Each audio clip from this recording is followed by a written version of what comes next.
Ini adalah kecerobohan, tapi kamu harus bertanggung jawab penuh. Ya, Assalamualaikum warahmatullahi wabarakatuh. Pada episode kali ini, kita akan membahas mengenai hal yang paling bodoh yang kamu lakukan saat apply pinjaman online dengan melibatkan orang lain, ikut serta menanggung malu, menanggung serangan mental, menanggung serangan desk collection pinjol.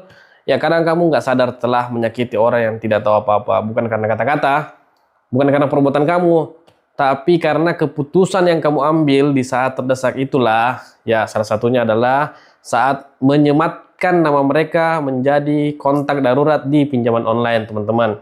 Kelihatannya cuma formalitas kan? Tapi kan buat mereka itu bisa jadi pengalaman yang ngeri banget. Ya, kita semua tahu ya, kadang hidup memang keras, tagihan yang lain itu berdatangan, kebutuhan nggak nunggu tanggal gajian. Dan kadang satu-satunya pilihan adalah pinjaman online. Ya mungkin waktu itu kamu cuma berpikir ya yang penting cair lah, ya kan? Terus nama teman kamu, saudara, atau orang tua kamu tulis aja di kolom kontak darurat. Toh nggak akan dihubungi kan? Ya begitu cara berpikir kamu. Tapi ingat, saat kamu telat bayar, justru mereka lah yang mendapat telepon duluan. Bahkan kadang mereka dimaki, diteror, dipermalukan. Dan mereka bingung, ini utang siapa? Kok saya yang dikejar ya? Yang lebih berat bukan cuma malu, teman-teman, tapi rasa bersalah yang datang belakangan. Kamu sadar orang dekat kamu itu yang baik selama ini malah kamu seret ke dalam masalah. Tentu hubungan kamu kan pasti jadi renggang. Dan jangan berharap hubungan baik itu akan kembali normal. Mungkin tidak lagi angkat telepon kamu. Ada yang marah buat status, ya kamu dijelekan gitulah. Dan ada juga yang kecewa tapi memilih diam karena ya masih sayang sama kamu.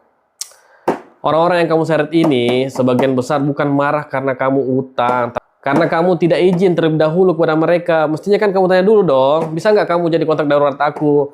Kalau temanmu nggak mau atau orang terdekat kamu nggak mau, ya udah cari orang lain gitu. Tapi teman-teman, tenang aja, semua belum terlambat untuk memperbaiki semuanya.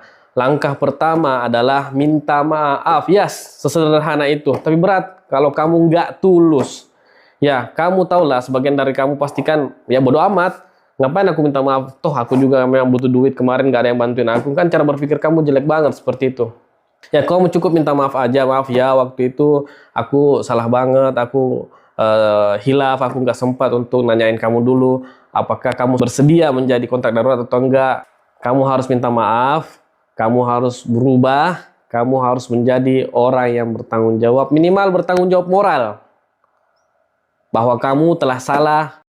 Teman-teman, masalah keuangan itu bisa diselesaikan, tapi kepercayaan itu sangat susah dibangun ulang.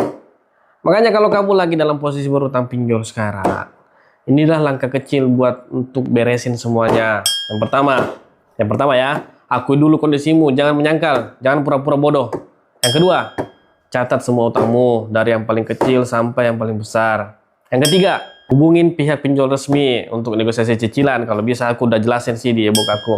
Yang keempat, berhenti gali lubang tutup lubang. Fokus lunasi satu persatu. Dan yang paling penting adalah yang kelima, jaga hubungan baik sama orang-orang yang pernah kamu libatkan, termasuk kontak daruratmu. Kalau kamu berani minta maaf dan tanggung jawab, kamu bukan cuma melunasi utang pinjol, tapi juga utang moral. Teman-teman, hidup itu bukan tentang seberapa cepat kamu bisa dapat uang, tapi seberapa tulus kamu bisa memperbaiki kesalahan, minta maaf, membenahi diri, dan lanjutkan perjalanan kembali. Bukti kalau kamu masih punya hati.